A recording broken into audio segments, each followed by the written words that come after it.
Hi, hello. Welcome to the episode of Isaiah's Newsstand. It's your host, Isaiah Edwards. The date is June the 8th, 2025. Hopefully, this episode finds you well, in good spirits, and high hopes. As for me, I'm doing pretty good. Had a little bit of sweet and sour kind of day. Started off, my stomach was just bothering me yet again. I was just having some problems, some constitutional issues. But I want to say by like midday, we were rallying. We got back to like close enough 100%, and we've been good since. So that's good. We love that. I started off a little bit later, from party and hardy last night, which we'll get into that. But kind of took my time getting up, getting ready, getting out to the grocery store. I did pick up something interesting in terms of a little pre-food corner, a little snack corner, if you will. I picked up these chocolate-covered honeycombs, and I was pretty excited because, they look really big. They're chunky little pieces. And I was like, all right, in my head, I'm thinking I'm going to bite into this and get like this gushy, gooey, like honeycomb situation or something like that. Turns out that was not the case. It was a little bit more like the cereal, like the honeycomb cereal almost. And I don't think it was honeycomb cereal, but it just had that texture and consistency. It almost wound up tasting and eating like a Whopper. You know what I mean? Like the little malted milk balls. So, that was fine. I'm going to finish them. I'm going to like them, but I don't think I would get them again. I wouldn't say they were worth the I think $9 or whatever they were, but they're fine. They're covered in chocolate, so that's good. Let's see. After the grocery store, we went to the gym. Gym was good. It wasn't too busy, so I was able to get the machines, all the exercises that I wanted to get in. I will say though, I had a bit of a snag. Just I couldn't bench my max weight that I wanted, like at all. Couldn't really move the 225, so I was a little bummed about that, at least in terms of the bench press. But every other, thing I attempted, I was able to do and get done, so that felt good. I feel generally like I had a solid workout, so we'll take it. So that's been Sunday. It's been a fun day. But let's talk about yesterday. Let's talk about Saturday night. So I went down to Northside. I got to celebrate a friend's birthday. I don't want to shout them out if they don't really want the shout out. So happy birthday. You know who you are. But it was good just hanging out with the crew. Had good vibes. We watched Money in the Bank, which was like a wrestling event situation. So that was a cool thing for me because yet again, it's another event that I had always seen growing up but never got to watch because it was pay-per-view. And now, my friends have Peacock, so I get to watch that with them. So it was a nice experience in that regard. Food Corner was a little bit different. Once again, kind of going with the theme of a little bit of sweet and sour. We initially ordered tortilla Garcia.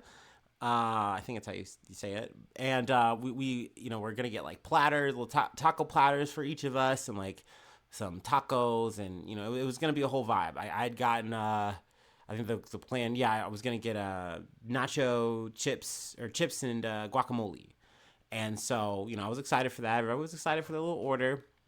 The food comes. They got maybe one of our things, maybe two. Like I think they got my chips and guac, and I think they got one of the platters, maybe. So that was a bummer. Luckily, my homie was able to get like a refund, so no damage there, at least I think.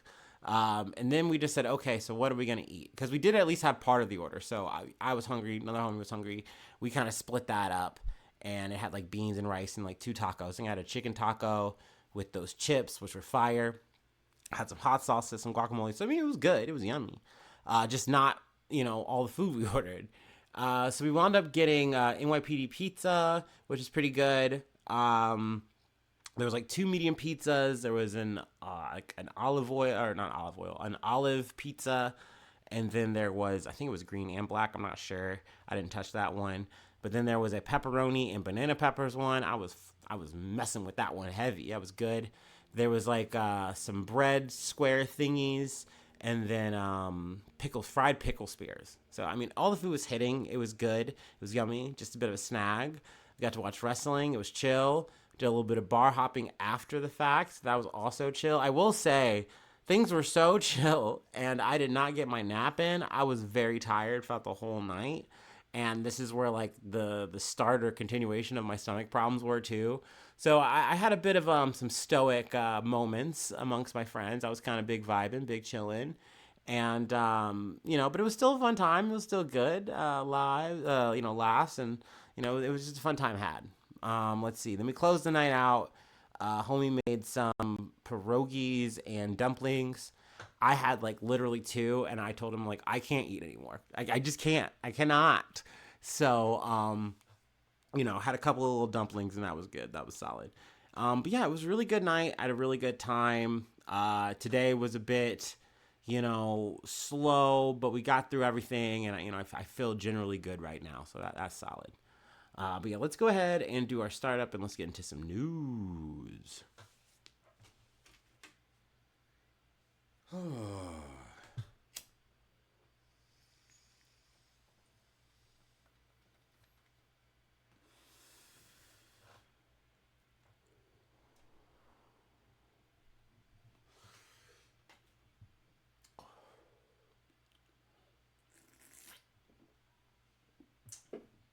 Oh, also another food corner tidbit. Randomly when I was at like our last little like dive bar, um, one of the regulars came through with like some food that they made. Like I think they do some kind of cooking kind of thing, and at the end of the night they like wind up leaving with like a bunch of like to go trays of food. And this time they brought like these like catered plates, and it had like some mashed potatoes, some asparagus, some chicken, and then some brisket with some kind of chutney on it. Now, like I said, I was pretty full and far from famished, but I was like, let me see some of that brisket, and I tried it, and I all I can recall was that it was good. It was a good brisket. The chutney was good. It just had a different flavor. Like I'm not a chutney guy. I don't have chutney on the regular, and there's so many kinds of chutney, right? So it just had like this kind of savory, maybe almost citrusy kind of vibe that I can recall. But overall, it was good. Would have it again. So yeah, I just wanted to mention that too. All right. Anyway, let's get into the news, the real shit. From the Associated Press, National Guard faces off with protesters hours after arriving in Los Angeles on Trump's orders. Oh, excuse me. Tear gas was fired at protesters in Los Angeles on Sunday when some demonstrators moved close to National Guard troops and shouted insults at them, hours after President Donald Trump's extraordinary deployment of military over the objections of the governor and mayor. The confrontation broke out as hundreds of people protested in front of the Metropolitan Detention Center in downtown Los Angeles, where several of the newly arrived National Guard troops stood shoulder to shoulder behind plastic riot shields. Video shows uniformed officers shooting off the smoke-filled canisters as they advanced into the street, forcing protesters to retreat. It was not immediately clear what prompted the use of chemical irritants or which law enforcement agency fired them. Minutes later, loud popping sounds erupted again as some protesters shouted or chanted, "Go home," in shame. One person was taken to the ground by uniformed officers. Another appeared to be bleeding from their head. Around 300 National Guard troops arrived in Los Angeles early Sunday on orders from Trump, who accused Governor Gavin Newsom and other Democrats of failing to staunch recent protests targeting immigration agents. The move appeared to be the first time in decades that the state's National Guard was activated without a request from its governor, a significant escalation against those who have sought to hinder the administration's mass deportation efforts. So yeah, I mean, this feels pretty unprecedented. I know it has happened before, but it's been a very long time since it has. The last time the National Guard was activated without a governor's permission was in 1965 when President Lyndon B. Johnson sent troops to protect a civil rights march in Alabama, according to the Brennan Center for Justice. So you can see how that's a little bit on a different premise there. But yeah, It's very unfortunate that the Trump administration is choosing to escalate in this way. They are already they're already escalating with how they are using and deploying ICE as is in a place like California. And then when the community actually steps up and says, "No, we're not okay with this. We're against this," then Trump goes, "Oh, okay, well that's fine. We'll just put in the National Guard." And there's even more talk of like, "Well, we'll send in the Marines. We'll send in like U.S. troops. We don't give a fuck." And it's like, what is the purpose of this? What is the gain? You know what I mean? So that you can say you're ruling with an iron fist here. Like this is your democracy that we're talking about here. Because people are saying, "Boo, this fucking sucks." Like you're wrong. So yeah, I mean, this is obviously a wild escalation in my opinion. It's very sad and it's very upsetting, infuriating even to see. But by no means or ways is it surprising. So yeah, I mean, we'll probably be back to California, back to LA to talk about this shit as it continues. Hopefully things de-escalate and not escalate, but we'll see. I'll keep you posted. Our next story comes from the Tennessean. Passengers airlifted to hospitals after Tullahoma plane crash. Officials are working the scene of a plane crash about an hour and 20 minutes southeast of Nashville, which reportedly left several passengers injured. Troopers with the Tennessee Highway Patrol were on the ground at the scene of the crash, Old Shelbyville Road in Tullahoma, by 1:19 p.m. Sunday, according to a social media post from the agency. According to the Tennessee Highway Patrol, initial reports suggested that 16 to 20 people were on board the plane, and some of them were airlifted to nearby hospitals following the crash.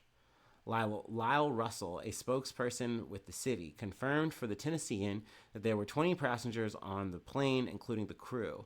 Of that group, three were sent to receive medical treatment via helicopter, and a fourth passenger with more serious injuries was transported by ground, all of them to local hospitals. Now, we don't know any of the fate of any of the other passengers, at least as of right now. So I don't want to speculate or anything like that. But according to Russell's statement, the plane involved was a skydiving plane, which departed from Tullahoma Municipal Airport at approximately 12:30 p.m. So yeah. And one more thing. Besides the injured passengers, the crash didn't cause any damage to ground or airport facilities, nor were any additional injuries reported from the ground. So that's a bit of a silver lining there. Let's see. Now we have one more story that I wanted to cover. Kind of wanted just to keep this a shorter episode. We're going to go to potential assassination, an assassination attempt, I should say. But yeah, let me go ahead and take my last break, and we'll go ahead and close it out in Colombia.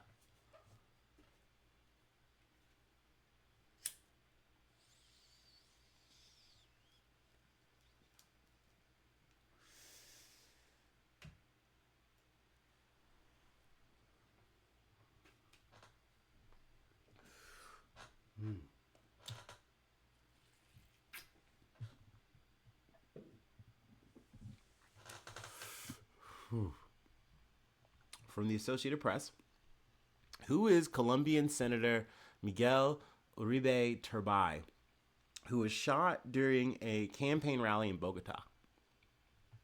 Conservative Colombian Senator Miguel Uribe Turbay was shot and seriously injured during a campaign rally in the capital, Bogota.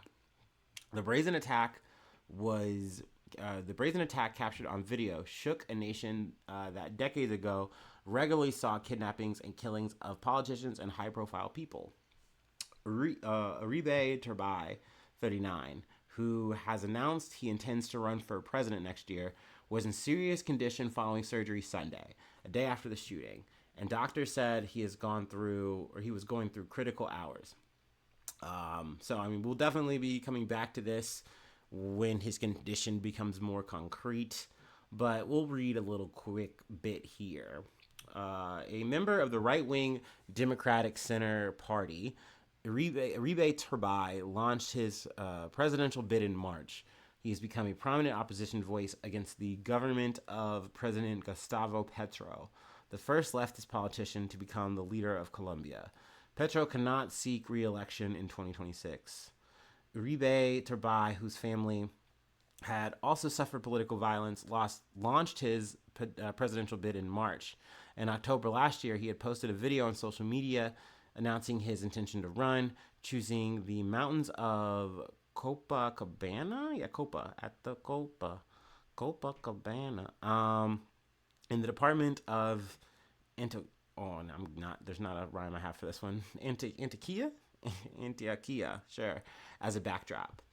The country will hold a presidential election on May 31st, 2026. Now, I mean, I gotta say straight up, I'm not rooting for this guy. Boo, this guy. Obviously unfortunate to see like violence, play out in public like this and people to get fucked up like this. But yeah, like I said, I don't know. That's more or less where I leave. There are more details about him. It does seem like he definitely has a very I don't want to say interesting because that sounds fucked up, having to go through a life tinged and filled with violence and stuff that you had to overcome, but definitely interesting to read about and learn about this guy. That being said, not a fan, so I don't know. I guess that's where my bias kind of kicks in here.